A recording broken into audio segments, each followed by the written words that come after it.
მოგესალმებით მეგობრებო, თქვენ უყურებთ Connect-ის პოდკასტს და დღევანდელი ჩვენი სტუმარი არის დათა ქაჯაია. მოგესალმებით. გამარჯობა.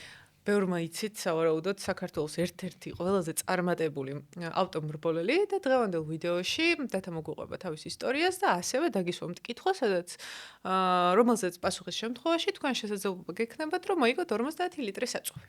დავიწყოთ. პირველ რიგში როგორ ხარ? კარგად, მადლობა მოწვევისთვის. შეგროხარ. მადლობა რომ მოხვედი. მეც კარგად, რა ვიცი, აი ამ ახალი კანონის გადამკიდე ცოტა მანქანებში გაურკვევლობა გვაქვს, მაგრამ კარგად. ესე იგი, საიდან მინდა დავიწყო მე შენი ვიდეო, მაქვს ნანახი, გონი წითელი 46-ის M3 გყავდა. და მაშინ შენ სწორად არ დადიოდი, გვერდულად დადიოდი. ხო, ანუ როგორი რაღაცა იყო, იცი? მაშინ ბევრი შეჯიბრი არ ტარდებოდა. ხო. ჩამოუყალიბებელი იყო სპორტი. და რა შეჯიბრი სტარდებოდა, ყველგან ვიღებდით მონაწილეობას, ანუ სლალომი იყო, რაღაცა დრიფტი არ ერქვა იმას, რაღაცა უფრო ჯიმხანას ვარიანტში რაღაცეები იყო, წყვილთარბოლები და კი, მაშინ პრინციპში ხა სადაც ერთი 4 მანქანა მაინც შეიკრიბებოდა, იქ იყო უკვე ყველა, ხო. კი, და რა მაინტერესებს, იცი, აი მანდედან მე როგორ წახვედი აი სწორ ავტოსპორტში.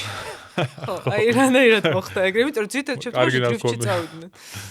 ხო, დრიფტი ახლა არასდროს არ მიზიდავდა, სიმართლე რო გითხრა, უბრალოდ კარგია, რომ იცი მანქანის ფლობა, ხო? ნუ მაგისთვის, თორემ ისე როგორც სპორტს რო გავყოლოდი, არასდროს არ მიზიდავდა, უფრო ეს წრიული რბოლებისთვის. როგორ წავედი და რავი, შემთხვევით ალბათ რა, ანუ იმდენად მიყვარდა ეს სპორტი, რომ მთელ ძალისხმევას და მთელ ენერგიას ამაში ვხარჯავდი. ანუ მაშინ როგორც გითხარი, არ იყო შეჯიბრებები, რუსავის ავტოდრომი ვერ იყო კარგ მდგომარეობაში, სანამ ეხლა ბევრს არ აქვს ნანახი ძველი ავტოდრომი რეკონსტრუქცია გაუკეთდა 2011-ში თუ 12-ში. 11-ში დაიწყო, 12-ში მორჩა რა მე მგონი. ხო და მაშინ ძალიან ძველი იყო, ასფალტი ძველი იყო, ჯებირები სიგრძეზე მოპარული იყო და მარტო სტოლბები იყო რა, ჩარჭობილი ბოძები. მე ფოტო მაქვს ნანახი იმებზე რაღაცა დენის რკინებზე რო იყო ხალხი და იქიდან უყურებდი. მეც ვარ ამყოფი რამდენჯერ შეჯიბრებებს იქიდან უყურებდი ხოლმე, იმიტომ რომ კარგად ჩანდა რა, ტრიბუნებიც მდგომარეობაში იყო და იმ დენის ბოძიდან ჩანდა ყველაზე კარგად და ეს ბოძებიც რო იყო ჩარჭობილი ეს ჯებირების მაგივრა თუ მოსრიალდებოდა მანქანა უეჭველი ბოძზე ჯახდებოდა მაგრა იმჭრებოდა. ხო და არა, თვითონ იმ ჯებირის ჯებირის იმას ეჯახებოდა. რასაც წრეულ ყავდა რა, უსაფრთხოების ჯებირის იმაებს რა, ხო და ჩავდიოთ ხოლმე ჩვენ თვითონ პატარა ისა რა ქვია ჭიშკარი იყო ჯაჭვით შემოვლი და ბოქლომი და გასაღები გქონდა იქვე იდო. მართლა გასაგიტო. ხა იმის ფეხის აწმენის ქვეშ როდება ეგრე იდო. გავაღებდით ხოლმე შევიდოდით მეგობრები და ჩვენთვის ვაწყობდით შეჯიბრებებს. ეს ვინც ავანტყოფები ვიყავით ამ მხრივ. და აი ასე ერთმანეთთან კონკურენციაში გავიზარდეთ. მერე მოყვა ის რომ ოღონდ ეს გრძელი ისტორია, ანუ 1-3 წელი გრძელდებოდა, ასე წყვილთარბოლებს ვატარებდით, წრიულ რბოლაზე დავდიოდით ხოლმე თაიმატაკის ვარიანტში დროზე დავდიოდით, ზოგჯერ ერთმანეთს ვეჯიბრებოდით და აი ასე ვიზრდებოდით რა ერთმანეთის კონკურენციაში. ოღონდ ამას ავტოდრომზე ვაკეთებდით. ხო და ანუ მაინც იმ დროში მაინც ახერხებდით რომ ავტოდრომზე გეკნათ ეს ყველაფერი და არა გარეთ. ხო, უფრო ავტოდრომზე, უფრო რა, სულ ავტოდრომზე ვაკეთებდით ამ რაღაცებს და მერე ნელ-ნელა აი ეს ტრეკი შეისყიდეს, დაიწყო ამის რეკონსტრუქცია რო დაიწყო, აი იმ პერიოდში უბრალოდ გამორჩა რა იცი, სანამ ეს რეკონსტრუქცია დაიწყებოდა, რამდენიმე ეტაპი ჩატარდა საქართველოს ჩემპიონატი წრეულ რბოლაში. იქ ჩემი სუსუ პირველი მანქანა იყო BMW 327, ანუ 325 იყო და გა27-ებული ხო? გატრიუნოლებულის ვარიანტი იყო, მაშინ გა27-ება რა, ხულიგანკის. პირველი მანქანა ეგ იყო და მაგრამ ასწრებდა ვიტეკი. ანუ სწორზე რო ვდგებოდით, Honda Civic 1 და 6, აი სისხლს მიშრობდა არა და ბავშვობიდან BMW-ს მიმართულებით, ეხლაც BMW-ში ნიგი ვარ, რა თქმა უნდა. აი, ბოლოში და მესვე ეკითხოლა რომ უკვე გვაქვს პასუხი. ხო და იმდენად სწრაფი იყო, რომ აზრი არ ქონდა ამ BMW-ს და მეც ვიყიდე ეს Civic-ი, რაღაცა კვადრატ Civic-ს ვეძახი, EF კუზეო რაღაცა რა. ეგ მყავდა შეჯიბრებებისთვის, რამდენიმე რბოლაში მივიღე მონაწილეობა, ანუ მთლიან სეზონზე ვერ გამოდიოდი ხოლმე უსახსრობის გამო და კარგად გამომივიდა, ზოგი შეჯიბრი გავიმარჯვე, ზოგი პოდიუმზე მოხვდი, თან ახალბედა ვიყავი, ახლა თვითნასწავლი რაღაც და მერე ნელ-ნელა აი წამოვიდა ის დრო, რომ დაიწყო რეკონსტრუქცია ავტოდრომის, ჩამოიყვანეს სპორტული ავტომობილები, ეს ლეგენდები, ხო, ხარ მაგის შეჯიბრზე ნამყოფი ფორმულები რაღაცები, კომპაქტ კლასი გაკეთდა და ჩამოყალიბდა გუნდები. ერთ-ერთ გუნდში მოვხვდი მე, ანუ აირჩიეს წარმატებული სპორტსმენები, ვინც იყო იმაზე, რა ქვია, იმ დროს, იმ პერიოდში და პირველივე ლეგენდზე, პირველივე შეჯიბრი, ანუ ჯერ მანქანაც კარგად არ ვიცოდი, ეს ტრეკის რეკონსტრუქციას რო გაკეთდა, კონფიგურაცია შეიცვალა, ცოტა ქონდა ნავარჯიშები და ჩაატარეს საცდელი საერთაშორისო შეჯიბრი, სადაც მეზობელი ქვეყნებიდან ჩამოვიდნენ მრბოლელები და ჩვენ ადგილობრივები დავხვდით და გავიმარჯვე ეს შეჯიბრი და რო გავიმარჯვე უკვე ამ გუნდში ვიყავი და ამ გუნდა თვალი დამადეს ესე იგი ცოდნიაო ამას ტარებაო და აი ასე დაიწყო ჩემი წარმატებისკენ გზა პირველივე შეჯიბრიდან ეგრე გამოდის ხო და მე საქართველოს ჩემპიონატშიც იმავე წელს პირველივე წელს საქართველოს ჩემპიონატში და ევროპის ჩემპიონატშიც ვიღებდი მონაწილეობას და ევროპაშიც ახლა რომ მივდიოდი ძალიან ნერვიულობდი იმიტომ რომ საერთოდ არ ვიცოდი ჩვენი დონე ევროპელ ბრბოლელებთან რა და ამ ვიდეოებიდან რაღაცეებიდან ნანახი მქონდა და ჩვენზე ბევრად ავტოსპორტი განვითარებული იყო ჩვენზე ბევრად ევროპულ ქვეყნებში და წარმოდგენა არ მქონდა რას ვიზამდი და ისე მივდიოდი რა აი ნეტა რა გამომივიდა რავე და პირველივე წელს გავხდი ევროპის ჩემპიონი ამ კლასში მე მიიყვა მეორე წელს მესამე წელს მეოთხე წელს მე კლასში შევიცვალე BMW-ები და მე მოყვები ალბათ გზა და გზა მე და აი ასე დაიწყო ჩემი წარმატებისკენ სვლა რა ანუ გამოდის რომ რეალურად გამოუცდელი ადამიანი გახდი თავიდანვე რაღაცა ტიტულოვანი რა ხო თავიდანვე ასე გამოვიდა რა ანუ აღმომოსდა ნიჭი და თან ეს ჩვენი ვარჯიში და ჩვენ ერთმანეთში კონკურენცია მისქნა რომ მაგან ხელი შეგიწყო კი რა გამომწორსო კარგად და ძალიან მაგარია. და იცი რა მაინტერესებს? აი ევროპის ისინი უფრო მაინტერესებს ხა, იმიტომ რომ აი საქართველოსაც დაუბრუნდები ტრეკის რეკორდებს და რაღაცებს, მაგრამ ანუ ეხლა მაინტერესებს უკვე ევროპის საკითხში რა. შენ როგორც ასეთი ცოტა გვიან შეხვედი ავტოსპორტში, ანუ მე რაც გულისხმობ გვიან შეხვედი. ხო, ანუ ავტოსპორტისთვის ევროპაშიც, ამერიკაშიც ყველგან ზოგადად ადამიანებს ამზადებენ 4 წლიდან უკვე კარტინგზე რო სვამენ, მიდიან და აქედან ცდილობენ რომ რაღაცას მიაღწიონ და შენ უკვე რამე წლის პირველად ევროპის ჩემპიონატზე 27-ის ვიყავ. ხო, ანუ საკმაოდ სპორტისთვის დაგვიანებულ ასაკში დაიწყე ეს ყველაფერი და აი იქ ევროპის დონესთან მიმართებაში რამდენად ხელისშემშლელი იყო ეგ ფაქტორი?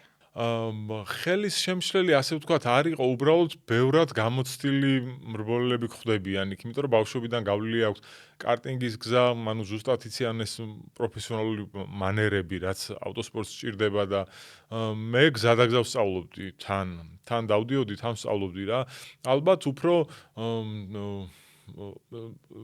ძალაუნებურად ვაკეთებდი ანუ გაუცნობიერებლად ვაკეთებდი იმ ქმედებებს, რაც სწორი არის ავტოსპორტისთვის. ინსტინქტი ქონდა, ხო და გამომდიოდა კარგად და მე უკვე გზადაგზა თან ვისწავლე და უკვე ვაკვირდებოდი ამ რაღაცეებს. ანუ რო გეკითხა ახლა ადრე ვერ გეტყოდი რა ვშრებოდი რა, უბრალოდ ჩქარა დავდიოდი. ხო. და ის ჩქარა სიარული გამომდიოდა იმისთვის, რომ გამემარჯვებინა ამ პოდიუმზე მოხვედრილიყავი და მერე სადაგზა ცნობიერება რო ამიმაღლდა ამ ხრივ მერე უკვე ხვდებოდი რა ქმედება რა სიწევს ზუსტად და ინსტინქტურად კი აღარ ვაკეთებდი მაინც ინსტინქტურად მაგრამ უკვე ვაკვირდებოდი ჩემ ქმედებებს რა აი ეს სხვაობა იყო და თან რა არის იცი ყოველთვის ახალგაზრდა ითვლება უფრო სწრაფ მრბოლელად შეიძლება ახლა თვითონ რბოლის დისტანცია გამოცდილმა მოიგოს და ცოტა ასაკიანმა მაგრამ ახალგაზრდას გაუწიო კონკურენცია ყოველთვის რთულია განსაკუთრებით კვალიფიკაციაზე იმიტომ რომ ახალგაზრდები უფრო რეაქცია მაინც სხვა აქვს უფრო რისკიანად დადიან მაგრამ რავი მე ჯერ ახალგაზრდას ვიდავს და მეც ეგრე დავწერ შენი არისით ახალგაზრდა ხარ და შესაბამისად არაფერს არ უხდოდა ძალიან კარგი ეხა მე მინდა კითხო საქართველოს რეკორდზე დიდი ხნის განმავლობაში ეხა ზუსტად არის ბოლო მონაცემებით როგორც ვქონდა რუსთავის ტრეკის რეკორდი მგონი ნოდომ მოხსნა ხო მე ვიჯექი უბრალოდ ნოდოს ლაპტაიმერი მედო და ნოდო რო წერი ანუ შენ ხარ ხო ანუ ქვემოთ რო ჩაუყვე იმას ერია დრაივერ დატაკაჯაია ოკეი ანუ შენი რეკორდია. ხო, შემთხვევით იყო, ანუ რუსავის ავტონომზე ვიყავი ისე, სხვა საქმეზე. ნოდო დადიოდა იმ დღეს თავისი მაკლარენით და შემთხვევით ჩემი მეგობარი ჩამოვიდა GT3 RS-ით. ხო. და თქვა რომ დროზე გაიარეოდა. არ მქონდა ეს. ხო, დრაგი ქონდა ნოდოს და ნოდოს ტელეფონივე ჩავიდე და ნოდოს მოწყობილობით ვიარე, მოკლედ რა. რა დრო დაწერე? 42 და 9 მაგრამ DRS-ის ხმარება დამავიწყდა. ანუ უფრო დაკლებს დაწერე. ხო, უფრო დაკლებს დავწერდი და ეგ დამენანა. ანუ მე მეგონა რომ პირველად დავჯექი და არ იყო დროს 4 წრე უნდა გამეკეთებინა რა. ხო და მე მეგონა GT3 RS ავტომატურ რეჟიმში ქონდა დაყენებული ეს DRS-ი, იმიტომ რომ ეს 4 წრეზე აღარ დავაკვირდი რა, მე 3 წრე მარტო საბურავების გათბობაზე დამჭირდა CO-და რა და მე მეგონა რომ 120-ის მერე ავტომატურად გახსნა თუნდაც რელაქს მე უნდა დამეჭირა და ეს არ ვიხმარი და ნახევარი წამი იქნება მოეწყო. ხო ისი დაძდო ყველაფერს. კი, ანუ 41-ით შეიძლება დაწერილი. კი, 41 შეიძლება მაგ მანქანით. თავიდან პირველი რეკორდი თუ მეშლება, არ ვიცი, Honda-თი ხო არ მოხსენი? ანუ Porsche-თი მქონდა მანამდეც turbo S-ით. ანუ ქალაქის მანქანებში ეგ არის. უფრო სწრაფად აქვს სპორტულ მანქანებს, რა თქმა უნდა, ნასიერულები ვიყოთ, ქარხნულად, რომელიც სპორტისთვის გამოდის, ანუ ქალაქში რო ვერ იხმარ ისეთ მანქანას სარბოლო საბურავები და იმითი, ახლა TCI რო ჩატარა და იმითი Alfa Romeo-თი 40-ში ვიარე მაშინ რა, მაგრამ ეგ არ ითვლება, ახლა ქალაქის მანქანას ვერ შეადარებ, ის სარბოლოთ მომზადებული სულ სხვა არის. კაი, მაშინ ესე ვიმითხარ, ყველაზე დაბალი დრო რა გაქვს? ყველაზე დაბალი დრო მაქვს, TC არის Alfa Romeo-თი, წუთი 40 და 600. აჰა, გასაგებია. შრალზე და წუთი 59, ეგეც რეკორდია სველის, წუთი 59 სველზე. ოკეი. ნურბურგრინგზე გადავალ რახან ტრეკების იმაზე წავედით. შენ იყავი შარშანი მგონი. შარშანი იყავი ნურბურგრინგზე, სადაც Porsche-თი იარე და ქართველი ხარ, რომელსაც ანუ საუკეთესო დროის მქონე ქართველი ხარ რინგზე. დღესდღეობით და ისეთ დრო დაწერა, რომ კარგი ხანი იქნები მგონი. ხო და რა გამოცდილება იყო? ანუ კი ვიცი, რომ პირველად არ იყავი, მაგრამ აი მაგ დროში სიარული რა გამოცდილება იყო. და ასევე ვიცი, რომ სიმულატორის მოყვარული ხარ. და აი რამდენად გეხმარება სიმულატორი, თუნდაც აი ამ უცხო ტრეკებზე სიარულში. დავიწყოთ ნიურბურგრინგიდან სხვათა შორის მაგ ტრასაზე პირველად ანუ ბევრი შეჯიბრი მქონია ოღონ GP-ზე, ანუ GP არის პატარა 5 კილომეტრიანი ტრასა, სადაც ფორმულა 1 ტარდება და პროფესიონალური შეჯიბრებები ძირითადად იქ იმართება ხოლმე. აქ 20 იმაზე გრძელ ვარიანტზე იმართება უფრო 24 საათიანი, 6 საათიანი და ეგეთ შეჯიბრებები და მან არ მიმიღია მონაწილეობა endurance შეჯიბრში რა და ერთხელ ვარ Nordschleife-ზე ნამყოფი 2014 წელს მე და ჩემი მეგობარს გქონდა ერთად ვიყავით, ანუ ორივე გამოვდიოდით ამ Legends-ებზე, GP-ზე გქონდა შეჯიბრი და ქალაქის მანქანა გქონდა ნაქირავები რაღაცა 1 და 3 დიზელი Fiat-ი თუ აღარ მახსოვს რა და მაგით შევედით უბრალოდ თითო წრე და მოვარტყით და 160-ზე მეც ვერ წევდა ხტუნაუდის მანქანაში რო ხტუნაუდის 2 კილომეტრი ემატებოდა ხოლმე და აი მარტო ეგ გამოცდილება მქონდა და წელს მომიწია ნაქირავები GT3 RS-ი თქონდ ცოტა რთულია ნაქირავებით რა მხრივ იცი პარაბრიკებზე ასვლის უფლება არ გაქვს. GT3 RS რო ქირავობ, ინსტრუქტორი უეჭველი შიგნით უნდა იძდეს, ისე არ შეიძლება, მარტო არ გიშლი და უეჭველი. ხო, ისიც წონა მაინც ხომოქმედებს. Traction control-ის გამორთვის უფლება არ გაქვს. რახან ნაქირავები მანქანა და DRS-ის გახსნის უფლება არ გაქვს რა. შეზღუდვებია, იმიტომ რომ ძალიან ძვირიანი მანქანაა და რამე რო და ამ პარაბრიკზე დისკი რო გაეკაწოს ან რაღაც ძალიან ძვირია ეგეთ რაღაცები და უფრთხილდებიან, მაგრამ თამამად შემიძლია გითხრა რომ აი ძალიან ბევრ ტრეკზე ვარ ნამყოფი მსოფლიო მასშტაბით არა მარტო ევროპაში აზიაშიც და რა ვიცი აი მოვლილი მაქვს თითქმის ყველა ტრეკი და ნიურბურგრინგს აქვს განსხვავებული ემოცია ხო იმიტომ რომ ჯერ ერთი რომ ძალიან გრძელია მერე ძალიან ვიწროა რეალობაში უფრო ვიწროა ვიდრე ვიდეოში უყურებთ დიდი სიჩქარეებია გზის დახრებია ყველგან სხვადასხვანაირი და მარცხნივ შედიხარ და მანქანა მარჯვნივ მიდის 200-ზე ზემოთ სიჩქარეს და ეს ემოციას გაძლევს რა თქმა უნდა და რისი თქმა მინდა იცი რომ ალბათ ის გიხარია რომ ძალიან ჩქარა როილი და რომ დაამთავრო და სახსალამათი რო ხარ და რო გადარჩი ეს უფრო რაღაცა ისეთ ადრენალინს გამოყოფს და სხვანაირი ენდორფინები იმდენი გამოგიყოფა რომ დადებითი ემოციები გაქვს და დაუვიწყარი ემოცია იყო მართლა რაც შეეხება სიმულატორი ძალიან გეხმარება განსაკუთრებით ეგეთი ტრასების შესწავლაში იმიტომ რომ 20 კილომეტრია ხო 20 და 600-ია ორი ვარია 26 2800 დროს ორიდან იღებენ ხოლმე ხიდიდან ხიდამდე და რაღაცა ეგრე აქვს ხო უფრო მოკლე ვარიანტია კიდე და ეს მოსახვეები თუ არ დაიზეპირე ჩქარა ვერივლი ანუ შენ თუ ისე დადიხარ რომ აი გაიხედავ მოსახვეში და მერე გას დააჭერ ეგრე არ გამოგივა ჩქარა წინასწარ უნდა იცოდე რომელი მოსახვევი რა სიჩქარით გაიარო რანაირი ტიპის მოსახვევია და ასე შემდეგ და მაგაში ძალიან გეხმარება სიმულატორი რა თქმა უნდა ის აღქმა არა აქ და ის შეგრძნება რაც რეალობაში ხდება მაგრამ ნუ კონფიგურაციას გასწავლის და მე უფრო მარტივი არის ამ ყველაფრის ისა რა გაკეთება. სხვათა შორის აი რაღაც თქვი რინგზე რომ ემოცია მომდისო, ეგ ხო რეალურად სოფლებს შორის დამაკავშირებელი გზა იყო, ხო რეალური გზა არის და ეხლა რომ ვიხსენებ მან სიარულს არის რომ ტრეკის განცდა არ გაქვს მან დრო დადიხარ. გონია რომ სადღაც გაზაობ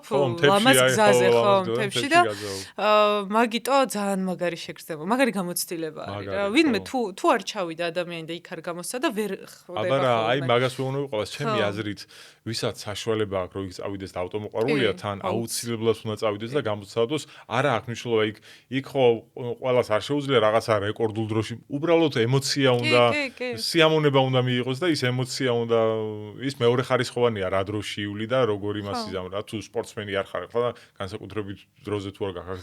პროსტა ის ემოცია უნდა მიიღო, რასაც მეუბნები განიცდის. მართლა საუკეთესო გამოცდილება ავტომოყვარულისთვის. კაი, ეხლა გადავიდეთ FIA-ს შეჯიბრზე, სადაც 2 წლის წინ იყო თუ სწორად მახსოვს რომ ვიყავით. ძალიან ცუდად მაგ ჩარჩენილი მაგის მე ესპანელები არ მიყვარს. ხო, მან ძალიან ცუდი ფაქტი მოხდა ის, რომ მოკლედ პირველი იყავი კვალიფიკაციაზე და ისე გააკეთეს, რომ აღმოჩნდი ბოლო. და შენი აზრით იმენა ძალით გაკეთებული თემა. კი ვიცი რომ ეგრე იყო, მაგრამ აი მაინც თულია მაგის თქმა, ხო არც არ მიყვარს არაზრუს ვიღაცისთვის დაბრალება, მაგრამ ნუ ეჭვს ბადებს, ეგ რომ იმიტომ რომ მოუყვები ხო რა მოხდა ალბათ, ხო? კი, აი გვინა, ხო. მოკლედ, იცი შენ რომ ფერარიზე დიდი გამოცდილება არ მქონდა, სანამ FIA-თან ეს ხო ავტოსპორტის ოლიმპიადა არის რა და ისეთი კაი ტიტულია მაგ შეჯიბრის გამარჯვება რა და სანამ ამ FIA გეიმის შეჯიბრზე გავიდოდი, რახან ფერარიც უნდა მერბოლა, ერთი კვირით ადრე წავედი ფერარის შეჯიბრზე, სადაც უბრალოდ მანქანას უნახავდი და მივეჩვეოდი, იმიტომ რომ რადიკალურად განსხვავდება იმ მანქანებისგან, რითაც მირბოლია, 700 ხენი ძალიანია, ტონა 300-ია და ძალიან ჩქარია და სხვანაირი მართვა ჭირდება რა. და იქ სადაც ჩავედი იმ შეჯიბრზე მარტო ვარჯიში მომიწია მშრალზე, მე ძალიან მაგარი წვიმა წამოვიდა და რბოლის დროს წვიმაში მომიწია რბოლა და დიდად არ გამომივიდა კარგი ვარჯიში, იმიტომ რომ უფრო მეტი წვიმაში ვიარე ვიდრე მშრალზე. ხო. ნუ რაღაცა მომს გავიცანი მანქანა, ნუ პარამეტრები შევისწავლე, რაღაცები მივეჩვიე ცოტა და მოვიდა ერთ კვირაში FIA Games-ის შეჯიბრიც. სადაც მაგ 280 Ferrari 296 GTB-თ უნდა გამოსულიყავი, ძალიან მაგარი სამართავი მანქანაა. თან სტრაფია სადღაც 4 და რაღაცა აქვს, 100-200-მდე 4 და 3 თუ 4 და 5 აქვს რა, აჩქარება ძალიან ჩქარა დადის რა. ოღონდ გაწონასწორებულად ჩქარა დადის, ისეა მომზადებული და აქაც როგორ იყო ახლა ვივარჯიშეთ, ვარჯიშები გქონდა, ვარჯიშებშიც ლიდერებში ვიყავი, სამეულში, მე მგონი სამეულში მეორეზე ვიყავი, აღარ მახსოვს ვარჯიშებზე, სულ სამეულში ტრიალებდი, მშალზე რა, კაი შედეგი იყო და კვალიფიკაცია რო უნდა დაწყებულიყო, ანუ კვალიფიკაცია მაყურებელს რო გაიგოს, ნიშნავს იმას, რომ 20 წუთი დავდივართ დროს ვაფიქსირებთ და ვისაც აქვს საუკეთესო დრო შეჯიბრზე დგება პირველი. და როგორ არის იცი, როცა პროფესიონალი მრბოლელი ხარ, თუ შეჯიბრზე პირველი დგეხარ, ნაკლები შანსია რომ რაღაცა შეგეშალოს ან გადავარდე გზიდან, კი ყველაფერი ხდება, მაგრამ ნუ როცა კარგად იცი ტრასა, კარგად იცი მანქანა, დიდია 90% იგებს შეჯიბრს, იმიტომ რომ რთულია მე გაგასწროს ვიღაცა და უკნიდან როცა იწყებ, ძალიან რთულია შენც ასევე სხვას რო გაასწრო, იმიტომ რომ ყველა რობოტივით დადის ამ მანქანთან ეს სპორტული ავტომობილები ისეა კარგად მომზადებული, რომ სტაბილურად სიარულის საშუალებას გაძლევს, რომ ყველაფერი ზუსტად აქვს გაკეთებული ეს დაკიდების სისტემაში, ძრავი არ ცხელდება, რაღაცა დაკიდების სისტემაში ეს რეზინები არ ცხელდება და ნუ სტაბილურია მანქანა, შენ თუ შეუწყო ხელს სტაბილურად დადიხარ. მოკლედ კვალიფიკაცია რო იწყებოდა, წამოწვიმა. ოღონდ ისე თუ გახსოვს, ისე იწვიმა, რომ გადაიღო და გზას ველი დარჩა. კი. და კვალიფიკაცია იყო 20 წუთი. სარბოლო გუნდს ხო თავის ინჟინერები ყავს, მექანიკოსები, ნუ მთელი გუნდია, ერთ მრბოლელს ემსახურება დაახლოებით 10 კაცი რა და მე რო ჩავჯექი მანქანაში, თანამ სპორტულ მანქანაში ისეა მოწყობილი, რომ გარეთ დიდად ვერ ხედავ გვერდებზე, ანუ საბურავებს რაც გიყენებენ, ან მარტო წინ გზას ხედავ და ნუ ცოტა სარკეებიდან ეკონომიურად რა, რომ უკან მდევარი დაინახო. და კვალიფიკაციაზე სველზე გამიშვეს სლიკებით, ანუ სველზე სლიკი არის ვერ გაათბობ რა. ანუ ცხელი სლიკით რო გახვიდე ცოტა მოსველებულზე კიდე მუშაობს, იმიტომ რომ ცხელია სლიკს ჭირდება როგორ იცი სარბოლო სლიკს ჭირდება 60 გრადუსი ტემპერატურა თვითონ საბურავს რომ დაიწყოს მუშაობა და როცა ასფალტის საფარი სველია, თან სლიკის ხოის პროტექტორი არა აქვს საერთოდ. ანუ როგორც ძროხა ყინულზე ისე ხარ რა. ანუ საერთოდ მოჭიდი ვერ გძნობ მანქანას და ამ ინჟინერს რადიოში ვეკითხები რომ იქიდან ეს ხო საუბრის საშუალება გაქვს იქიდან რა საბურავის მიღეს სლიკებს და რატომ მეთქი მკლავ თუ რას მიშვებით ხო და არაო ახლა სტრატეგია გვაქვს ისეთიო რომ წუთიან კვალიფიკაციაშიო 15 წუთშიო შეიძლება გზა გაშრესო შენო ეს 15 წუთიო იარეო ამ სლიკებითო და თუ ტრაექტორიები გაშრებაო ეს ძალიან უკვე თბილი იქნებაო და ეგრევე მაგარ დროს ამოაგდებო რა და კარგი რავი ვიფიქრე კარგი მაგრამ ხომ აქ ამ სლიკის გამოცდილებას და რო გავედი თან ასეთი სტრაფი მანქანით აი დედას პიცავარ 230-ზე 240-ზე სუ კორექტირებები მიწა უაზრობა იყო რა ანუ შეიძლება მაგრა დამწვეულიყავი იმიტომ რომ სუ დაძაბული იყო აი იყო ზოგი ჩხარი მოსახოვი სადაც 240-ზე ზემოთ გადიოდი და უცებ რო კარგავდა მართვას მანქანა და სუ აი ამ დღეში ვიყავი და სანამ აი ეს მეც ვაკვირდები რომ იქნებ გათბეს ართმება და ამასობაში დრო გადის და 4 წუთი რჩება კვალიფიკაციის დასრულებამდე და ამას უყვირივა რადიოში რომ აზრი არა აქვს მეთქი ან მაგრა დავინტრევი ან ბოლოზე ვიქნები თქო თან სხვებს ყოველას წვიმის საბურავები უყენია და დროებს აუმჯობესებენ და ნელა გადავდივარ და მე მგონი ბოლო ადგილზე ვიყავი ამ სლიკებით რა და მეთქი ფეხებზე მკიდე უნდა შემოვიდე ახლა დამიყენეთ წვიმის საბურავები თქო და კაი შემოდი დროზეო და შევარდი უცებ ბოქსებში აწიეს მანქანა მიაყენეს საბურავები და გავარდი და მეუნევიან 1 წუთია დარჩენილი 1 წრის დრო გაქო და მან ყველაზე რთული რა იყო იცი ემოციურად რატო გამიხარდა კვალიფიკაცია ძალიან იმიტომ რომ ამ სლიკით რო დავდიოდი ახლა სველზე სამუხრუჭე ადგილები მოსახოვის ზღვა არაფერი არ ვიცოდი ამ სველი საბურავით როგორი იყო იმ ტრეკზე რა სველის ანუ შესაბამის საბურავი რო გეყენებოდა იმ სლიკით სულ სხვა სამუხრუჭე ადგილები მქონდა სულ სხვანაირი ტრაექტორია მქონდა მოსახოვის და ერთი წრე მაქვს წარმოიდგინე და ერთი შანსი გაქვს და იმ ერთ შანსში უნდა შეკრა ყველაფერი იდეალურად და რავი როგორღაც მოვახერხე და კარგად გავიარე რა და ბოლოს ხო ფინიშ ბოლო მოსახოვი დამჭა შემოვედი ბოლო მოსახოვში კარგად გადავკვეთე და რადიოში მიყვირია პირველია პოული ხო მაგას პოული გვაქო პოული და შრიამულია რა და აი სიხარულისგან ცნებლები წამოვიდა მართლა იმდენად რთული იყო ჩემთვის ამ ერთი წრის შეკრა რა ემოციურად და მე კი იცი აზეიმი მქონდა ყველას გვიხარო და რაღაც და პირველი სამეული ზოგადად ეგრე ავტოსპორტში მიყავთ მიმაც რა ქვია საჯებს მიყავთ შესამოწმებლად რამე დარღვევა ხო არალეგალური ხო არ უყენია მანქანას და გავიდა 1-2-3 საათი და ორი მანქანა გამოუშვეს ჩემ მანქანას არ უშვებენ და ხო ის ქართულად მივედით იქ საჯეთ რა ხდება ძმა ხო გადავამოწმოთ მაინც რატო გაიწელა აგრესიას ფეხი მივარტყა როგორ არის ამბობი და ჩემი ტექნიკოსები დამხვდნენ შიგნით და ჩამოსტირით ცხვირპირი და რა ხდება მეთქი და მე მგონი გვაჯარიმებენ და რატო მეთქი მე და სანდრო ვიყავით ლომაძე რატო რას გვაჯარიმებენ მეთქი რამე არასწორად გეყენათ და ინჟინერსო შეეშალაო და ახალი საბურავების მაგივრად დაგიყენა ნახმარი საბურავებიო წვიმის რეგლამენტში ეწერა რომ ყველა გასვლაზე უნდა დაგეყენებინა ახალი საბურავები და ნუ კაი ვიფიქრე დამიყენა ახლა უფრო ცუდია ხო ნახმარი საბურავები რაღაც პონჩი აგებს იმ ახალ წვიმასთან რა და მეთქი ალბათ გუნდს დააჯარიმებენ და რაღაც ხო და ნუ მე ბოლოს ისე გაგრძელდა რომ საჯებთან ავედით ვიჩალიჩეთ ეს ქვენით და არაო რეგლამენტში როგორც წერიაო ისე უნდა ეკნაო შენ ინჟინერსო გუნდს არ დავაჯარიმებთო შენ დაგაჯარიმებთო და დისკვალიფიკაციაო კვალიფიკაციიდან უნდა დადგებიო ბოლო ადგილზე და ბოლოდან დაიწყებო შეჯიბრსო რამდენი არ მეთქი პატარა ქვეყნიდან ვარ პირველი ის არის რა ქვია პირველი ქართველი ვარ ვისაც აქვს შანსი რომ ავტოსპორტის ოლიმპიადაზე წარმატებით ანუ შეიძლება პირველი ვიწყებ შეიძლება ვერ მოვიგოთ ხო იმათ ვეუბნები მაგრამ სამეულში ხო თასი და მედლი დაუბრუნდები საქართველოში და რაღაცა ტიტული მექნება თქო ჩვენი პატარა ქვეყნისთვის ხო და ბოდიშიო გვესმისო შენიო მაგრამ ბოლოდან მე მეხუთემდე თუ რაღაც მივედი მაგრამ ის ხო იცი არაფერი მნიშვნელობა მაგრა იარე ძმაო და რაღაც ის ისტორიას დარჩებოდა და კაი იყო რა მაგრამ აი ასეთი რაღაცა მოხდა და ეს ახლა რთული ამის თქმა ეს ძალით დააყენეს ნახმარები რომ ასე ყოფილიყო თუ მართლა შეეშალა იმას რაღაცა საეჭვო არის, იმიტომ რომ შალიკასაც ცუდი გამოცდილება აქვს ესპანელებთან. ხო, რთულია საერთოდ, იმიტომ რომ თან ეს ჩვენი გუნდი სადაც ვიყავი, სამ მანქანას ემსახურებოდა ესპანელებს. აი ეგ იყო მათ პრობლემა რა, ესპანელები იყვნენ შენ იმაში და აი ეგ თემა იყო. იმიტომ რომ მართლა შენ რო იარე პირველი კვალიფიკაცია, მე და თუ ლაპარაკობდით, რომ აი უეჭველი მოგებული აქვს. მართლა მაგ განცდით ვიყავით იქ, რომ აი და წარმოდგენილი მქონდა, რომ მეთქი აქედან ნაუღებ ახლა კადრს რო დადგება სცენაზე, ამაზე ვფიქრობდი მე უკვე, იმიტომ რომ მე ზუსტად ვიცოდი, რომ შენ უკვე მოგებული იყავი, ისეთი შედეგები გქონდა და აი ეგ ფაქტი რომ მოხდა, მართლა გეუბნები, ალბათ არ ვიცი, ძალიან ცუდი გამოცდილება იყო საქართველოსთვის ექფია. ძალიან ცუდი. წელს აპირებ კიდე გასვლას? კი.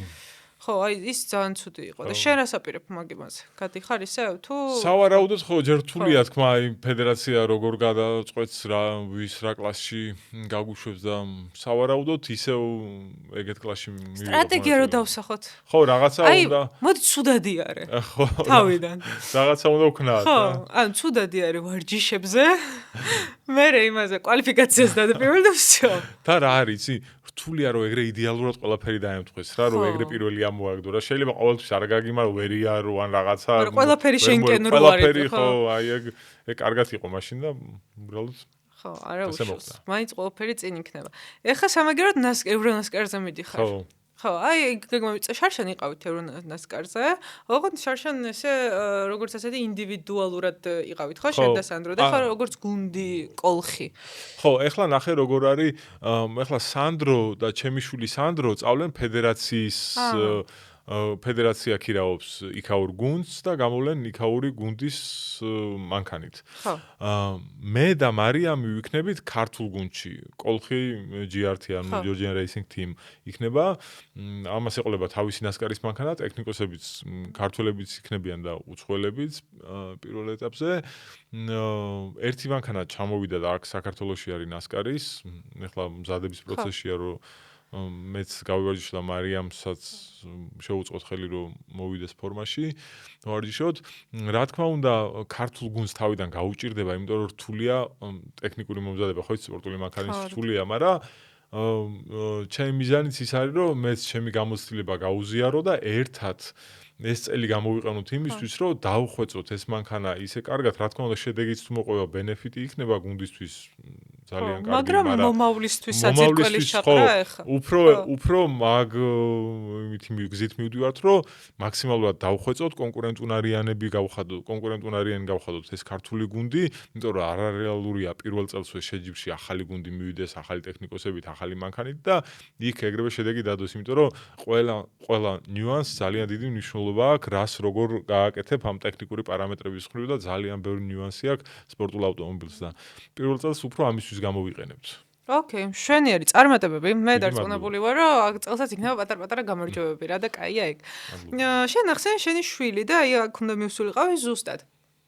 შენ გზას გაყვარა, ნუ სხვანაირად არ გამოვიდოდა ხა რა თქმა უნდა, მაგრამ კარგი ისე რომ გაუმართლა შენში, რომ პირველ რიგში, ნუ ძალიან წარმატებული ადამიანისგან იყებს ამ ყველა მაგალითს და თან არ შეუწყო პირიქით ხელი არ შეუშალე და შეუწყო და პატარა ასაკშივე დააწყებინა კარტინგიდან დააწყებინა ხო როგორც ხო აუნაზღაური ასე ვთქვათ მას და 13 წლის იყო როცა 92-ის M3-ზე დაჭდა უკვე ხო თუ 14 წლის იყო როცა უკვე რეალურად მანქანით მიიღო მონაწილეობა და ისიც საკმაოდ ნიჭიერი გამოდგა შენი შეიძლება როგორც მამის შეფასებით როგორ არის და რა თვითონ რა გეგმები აქვს და შენც დაახლოებით რა სურვილი გაქვს სად მივიდეს სურვილი რა თქმა უნდა ყველა ავტოსპორტსმენს აქვს ფორმულა 1-ისკენ მიმართული მაგრამ ნუ ეს არარეალობაა ჩვენ პირობებში იმიტომ რომ ძალიან რთულია იქ მოხვედრა ნუ ასეულობით მილიონი გინდა რომ იქამდე გზა გაიკვლიო ამიტომ აი 92 M3 რო აჩვენე თავიდანვე გაუშვი მანქანის მიმართულებით. მანქანის მიმართულებით უფრო ადვილია ფონს გასვლა, ვიდრე ფორმულის მიმართულებით. იმიტომ რომ ბევრად ნაკლები ბიუჯეტი უნდა, მაგალითად ძალიან ავტომობილებში ყველაზე მაღალი კლასის არიანი ავტომობილების ალბათ ფორმულა 1-ის მეათედი ფასი ღირს. უფრო ნაკლები კიდე რა, იმდენად დიდი სხვაობა არის ამ ჩემპიონატებს შორის და რეალური შანსი ჩემი შეხედულებით ეს და ჩემი გამოცდილებით ჩვენი ქვეყნიდან ეს უფრო არის და იმიტომ გადავსვი მანქანაზე. ნუ ბავშვობიდან 7 წლის იყო კარტინგზე რო შევიყვანე მე 11 წლები აღარ მახსოვს ზუსტად, მაგრამ ორჯერ გახდა საქართველოს ჩემპიონი კარტინგშიც და მე უკვე ეს კარტინგიც როგორ არის, იცი? საფეხურებად არის უფრო და უფრო სპორტულ კარტინგზე გადადიხარ რა და უფრო და უფრო ბიუჯეტი გეზრდება და მე თან საერთაშორისოზე უნდა გახვიდე, თორე აქ დაიკარგები რა. ვერაფერი რა გახვედი რაღაცა ამ კარტინგის ეტაპამდე ფორმულა არ გაგზელება ჩვენ ქვეყანაში და დაშვები ხო საერთაშორისოზე იმხელა ფინანსები გჭირდება რომ ნუ როგორც ვთქვით არარეალურია და ამიტომ გადავსვი მანქანაზე იმედი მქონდა რომ აქ წრიული რბოლა ჩატარდებოდა და ამ წყვილთარბოლებზე დაიწყო მანქანით ვარჯიში რომ ეგრძნო ეს კარტინგის უცხოარი მანქანას უცხოარი რომ ეგრძნო ეს მანქანა და კარგად გამოვიდა ნიჭი აღმოაჩნდა და უბრალოდ მე შეაფასეო მითხარი და წყვილთარ ბოლაზე ახლა კი უყურებდი რომ აგრაფლობს მანქანას თან M392 არ არის ნელი თან მე სუ დაშლილი მიყავს და ძალიან მსუბუქია ეს მანქანა და ძალიან ჩქარა დადის რა და იმის ფლობა არ არის მარტივი და მაგრამ უფრო გავოცდი წელს ისე შარშან უფრო სწორად წრიულ რბოლაზე რომ პირველივე წელს ასე კარგად იბოლა და კარგი ხო ერთი რბოლა მე-13-დან ხო პირველზე გავიდა რა და რთულია ახლა ხო ვიცი ამ მანქანებში ამდენი გასრება და ის და ნუ შევუწყობ მაქსიმალურად ხელს ასევე სპონსორი ყავს ბიტანიკა რომელიც უწყობს ხელს და რა ვიცი ნახოთ რა ხო შევხედოთ როგორ იქნება და მინდა რომ ამ იმის მიმართულებით წავიდეთ. საყვარელი არის რაღაცაზე სიმულექსში ვიყავით და ჩემი მანქანა იდგა. ხო და მეკითხება რომ ეს არის რა ისე არის და მეთქი 335 მყავს რა თქმა უნდა მეთქი მიყურებს. მე M3 მყავს. აი საყვარელია. ხო და ნასკარზეც წელს გავა ნასკარზე, ოღონდ ნასკარზე როგორ მიიღებს მონაწილეობას, იცი? რუკი კლასიც არის ნასკარზე და დადიან time-attack-ის ვარიანტში. და უფრო წელს იქნება მისთვის ეს ტრეკების შესწავლა, მანქანის გამოცდილება და უკვე გაისიდან სრულფასოვნად 27-დან სრულფასოვნად მიიღებს შეჯიბრებებში. რა წელს ახლა? ეხლა არის 17-ის. 17 მართვის მოწმობა აქვს თუ ჯერ? აიღო. ეგრევე 17-ის გახდა თუ არა, იქ იდგა უკვე რიგში. ასე ელოდებოდა რომ როდის მომიწევს. ძალიან მაგარია. კაი, საბოლოოდ რო შევაჯამოთ, რამდენ გზის საქართველოს ჩემპიონი ხარ და რამდენ გზის ევროპის ჩემპიონი? ლეგენდებში აღმართეთ რა იყო იცი საქართველოს გზის ჩემპიონი ბევრჯერ არ ვარ იმიტომ რომ ემთხვეოდა ყოველთვის შეჯიბრებები ხო და აქ ტოვებდი ხოლმე შეჯიბრებებს არასრულფასოვნად ვიღებდი აქ ვიარე 2 წელი ლეგენდებით პირველ წელს მეორე წელს დაემთხვა 3 შეჯიბრი მეორე წელს არ დაემთხვა და გავხდი ჩემპიონი აღმართის დაძლევაში გავხდი ჩემპიონი ამ წყვილთარბოლების რაღაც კლასის რამდენიმე გზის ჩემპიონი ვარ და მეტი ისეთი არაფერზე არ გამოვსულა რა, სულ 2 წელი ვიარე მაშინ ლეგენდებით, ძირითადად წყვილთარბოლებზე და აღმართის დაძლევაზეც 1 წელი. ორჯერ გავხდი აღმართის დაძლევაზე, ორჯერ ვიარე და ორჯერვე ხო, საქართველოში არა, ევროპაში მოღვაწე. იმდენი დრომი აქვს იქ მონაწილეობას, რომ ემთხვეოდა სულ შეჯიბრები და ფიზიკურად, ანუ ენერგიაც არ ყოფნის ფიზიკურად ამდენი წადი გადაფრინდი იქ შეჯიბრზე გამოდი, მერე ჩამოდი აქ უცებ შეჯიბრზე გამოდი, მერე ისევ იქ წადი. ანუ ორ საქმეს რო აკეთებ, კარგად ორივე არ გამოგიდა, ამიტომ უფრო ყურადღებას იმას უთმობდი ხოლმე და როცა არ ემთხვეოდა დიდი შუალედები იყო, აქაც გამოვდიოდი ხოლმე. ევროპაში რამდენჯერ გახდი? ევროპაში გამოვიდა ახლა შარშან იმ ნასკარის იმასაც თუ ჩავთვლით 5 ჯერ. 5 ჯერ ევროპის ჩემპიონი. ანუ 3 ჯერ, 2 ჯერ ლეგენდში, ერთხელ ლეგენდ სუპერ თასი იყო რაღაც გაძლიერებული ლეგენდები იყო ცოტა სხვანაირი. იქ მერე TCR-ზე მსოფლიო ჩემპიონატის ეტაპი მოვიგე ჩვენთან. ხო. მერე გავხდი BMW-თი WTCC-ის ანუ World Touring Car Championship-ის BMW-თი დავდიოდი, ოღონდ ევროპის ჩემპიონატზე. მაგარი მანქანა იყო E90 ძალიან ქარხნის მიერ სპორტულად აწყობილი 1.6 ტურბო 320 ზალიანი იმენა BMW-ს აწყობილი ხო BMW-ს BMW motorsport-ის მანქანა იყო მაგით გავხდი ყველაზე დიდი ტიტული ალბათ ეგ არის, იმიტომ რომ ისეთი FIA-ს ევროპის ჩემპიონატი იყო 2015 წელს და მე TCR-ზე გამოვდიოდი, TCR-ზე ჩემპიონი ვერ გავხდი, რამდენიმე პოდიუმები მქონდა ხოლმე. დიდი წარმატება იყო აქ Alfa Romeo-ი, რომ TCR-ი ჩვენთან ჩატარდა და Alfa Romeo-ი გავიმარჯვე გახსნითი ეტაპი რუსთავში, მსოფლიო ჩემპიონატი იყო მაშინ. და მე 25-ში ამ NASCAR-ში რაღაც ჩემ კლასში, სადაც გამოვდიოდი, იქ გავხდი ჩემპიონი. ბევრ გზის. ევროპის ბევრ გზის ჩემპიონი შეგვიძლია ვთქვათ, ხო? 5 გამომივიდა. კი ბატონო. რომელ, შენთვის ყველაზე დასამახსოვრებელი შეჯიბრი, საყვარელი, რომელი სახეობა არის, რა არის და კიდევ მაინტერესებს ყველაზე დასამახსოვრებელი გამარჯვება რომელი? შეჯიბრი, რა თქმა უნდა, წრიული რბოლაა, მაგრამ ძალიან მიყვარს ასევე წყვილთარბოლა. ანუ რაღაცა მოკლე მანძილზეა და გასართობია, კაი და უფრო რა არის, იცი, ორივე გვერდით გეხარ და შესწრებაზე როა და რაღაც ემოციურად სასიარულოა და დიდ სიამოვნებას იღებ. ეგეც ძალიან მიყვარს. თვითონ შეჯიბრს რაც შეეხება ყველაზე დიდი მე რაც დამამახსოვრდა ემოციების მხრივ გამარჯვება იყო საქართველოს ეტაპი, იმიტომ რომ ძალიან რთული იყო. ეხლა ევროპაში რო ხარ, მაინც გულშემატკივრობს, რა თქმა უნდა, ბევრი გულშემატკივარი ყავს, მაგრამ პირადად არ გაქვს ურთიერთობა რა და აქ ამდენი გულშემატკივარი პირადად ჩვენთან რომ მოდიოდა და ჩვენთან ბოქსში სავსე იყო ბოქსი 1-3 დღით ადრე ტელეფონი არ გაჩერებულა და ხო იცი აბა შეუნდა მოიგო და რაღაც და უფრო ემოციურად სტრესავს ასეთი რაღაცები და თან შენი გულშემატკივრის წინაშე რომ გაიმარჯვებ, რაღაცა უსაზღვრო ემოციებია ბოლო წრეზე თან როგორ მოხდა, იცი აქ ის იყო რა ქვია, ჩვენთან ყველაფერი უცნაური უნდა მოხდეს რა და დაიწყო, წვიმა იყო ამ შეჯიბრის დროსაც.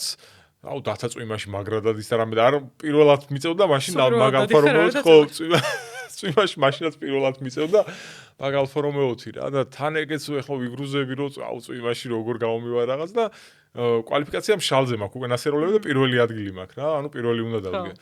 გაწვიმდა მაგრა შეჯიბრის დროს და Alfa Romeo-ს ქონდა ქარხნულ გუნდში ვიყავი და Alfa Romeo-ს ქონდა ყველასგან განსხვავებული ძრავი, ყველას ქონდა 2-0 რეგლამენტით ეგრე იყო და Alfa Romeo-ზე გამონაკლისი დაუშვეს და 1 და 7 ძრავით იყო, იმიტომ რომ ქარხნულ სერიებში სხვა ძრავი არ ქონდა და TCR როგორ იყო იცი, რა ძრავიც იმ მანქანაში იდო სპორტულში, იგივე ძრავები უნდა ყოფილიყო ქარხნულ მოდელებში და რახან Alfa Romeo-ს 1 და 7 ქონდა ქარხნული, აქაც 1 და 7 უფლება მიწეს.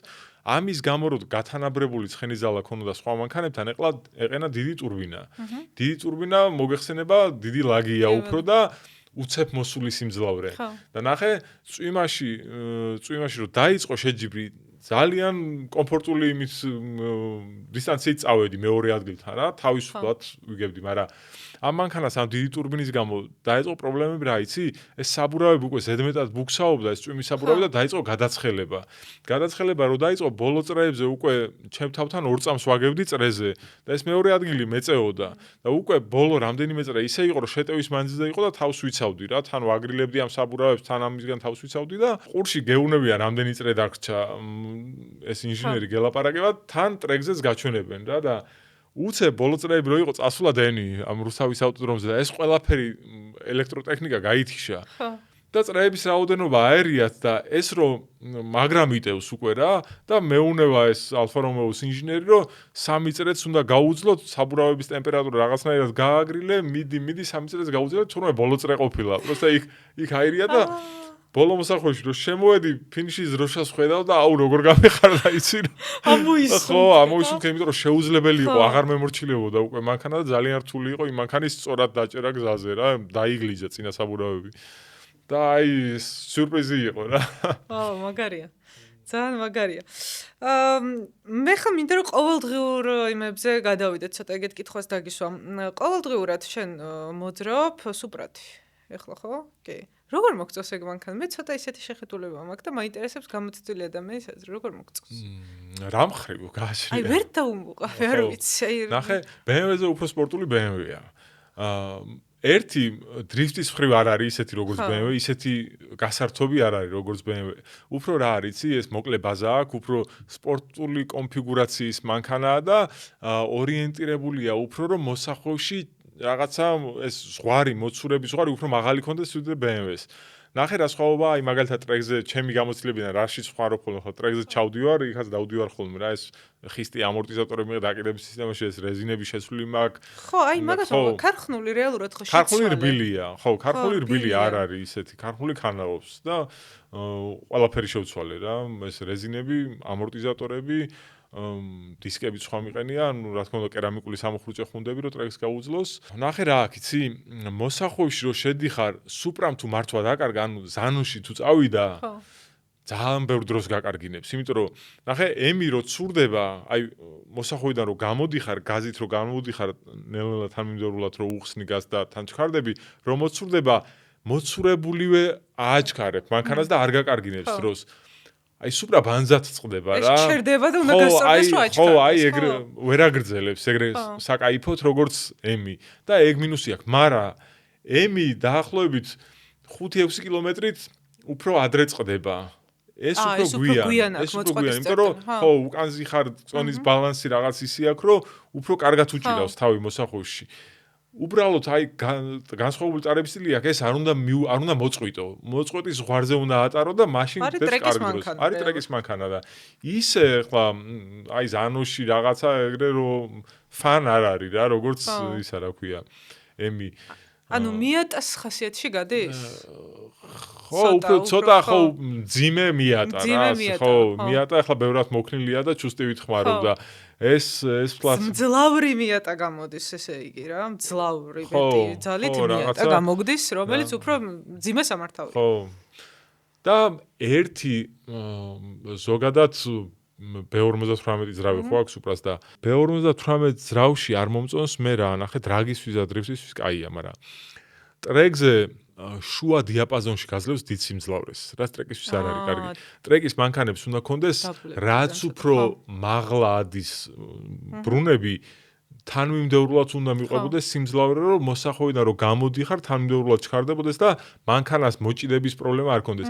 ამას იმდენი ძალა აქვს შუა დიაპაზონში, რომ ითხოვს ყოველთვის იდეალურ საბურავს, ყოველთვის ჩვეულებრივი საბურავის ვერ უძლებს. ტრეკზე ნახევარსლიკი უნდა გეყენოს, რომ კაი დრო ამოაგდო.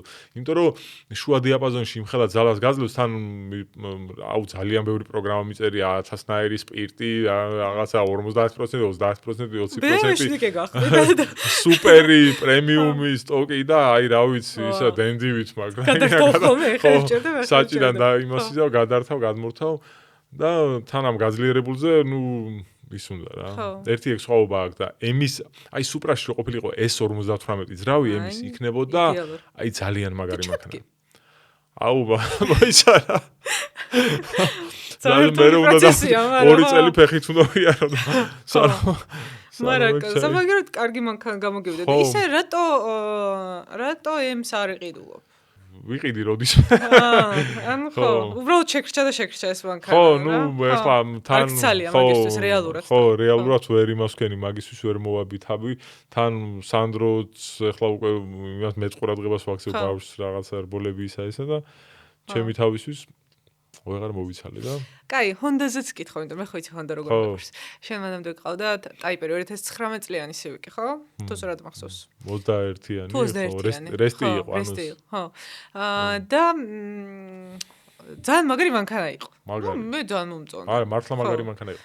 ეგ არის წინაწამყვანი Porsche. ხო, მართლა გეუბნები, აი, ერთადერთი მანქანა არის Porsche, რომელიც ქარხნიდან გამოყავს და ტრეკზე წაიყვანე და რაც გინდა უქენი ყველაფერს უძლებს, ტორმუზი არ უცხელდება, მაგრად გას, ამორტიზატორები ქარხნული მაგარი აქვს, ეს დაკიდების სისტემაში რეზინები მაგარი აქვს, არქანაობს და ეგრე არის აი ექსივი ქარხნიდანვე ქარხნული მანქანა არ შემიცვლი არაფერი. კი. აი აი უკადრებელს ვაკადრებდი ხოლმე ტრეკზე ისეთ რეჟიმში ვატარებდი და ხო და არაფერი აქ ქალაქში მე წამხო წყნარად.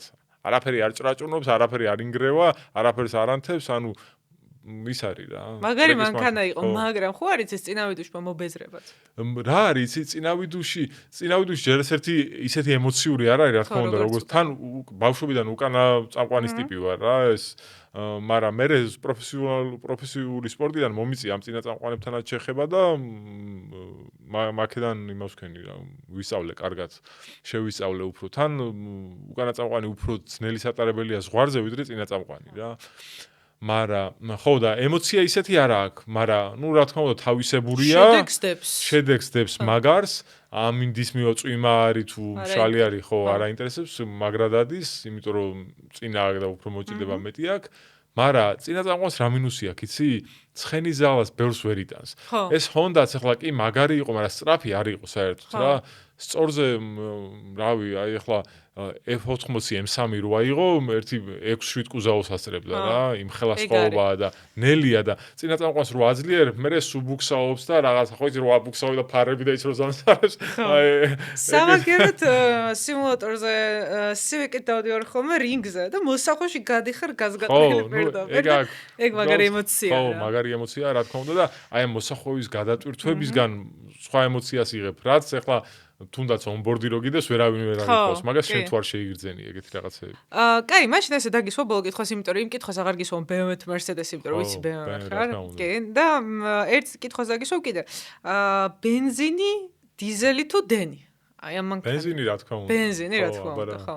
დენი შეიძლება მეორე მანქანაც რაღაცა სახში ეყენოს, რომ წახვიდე წამოხვიდე ისე რომ არ დაგენანოს და უცებ ხო ჩახტები და იმას ჩამოწე და წახვალ ხო დენის მანქანაში რა მოწონს იცი წინ ხო მიდიხარ და უცებ უკუსვლით რო გინდა წოსლა ეგრევე აწევ რა იმის მუშტაეცის მანქანა და სავით არის არ უნდა დალოდება მარტო ორი სიზაკ წინ ხო ჯერ წინ მიგორავს მანქანა იმას აწევ და ეგრევე ვარდება და მიდიხარ რა ერთი კი ბატონო შვენი და კითხვა უნდა დამესვა რაღაცა ხო კითხვა გჭირდება აუცილებლად მოდი რა ხან ნიურბურინგზე ვსაუბრობდით დრო მინდოდა მეკითხა რომ GT3 RS-ის საუკეთესო დრო ნიურბურინგზე, მაგრამ მარტივი ის არის. ხო. დასაგუგლი და არის იყოს შეიძლება დასაგუგლი იყოს, მაგრამ რავი, როგორ აი ახლა არ მაფიქრდება არაფერი ისეთი და იყოს ეკითხვა. GT3 RS-ის დრო. ოღონდ არ დაგუგლონ რა და ხო, საუკეთესო დრო ნიურბურინგზე რა არის? ხიდიდან ხიდი თუ არა, მთლიანი. მთლიანი იმის. ოკეი.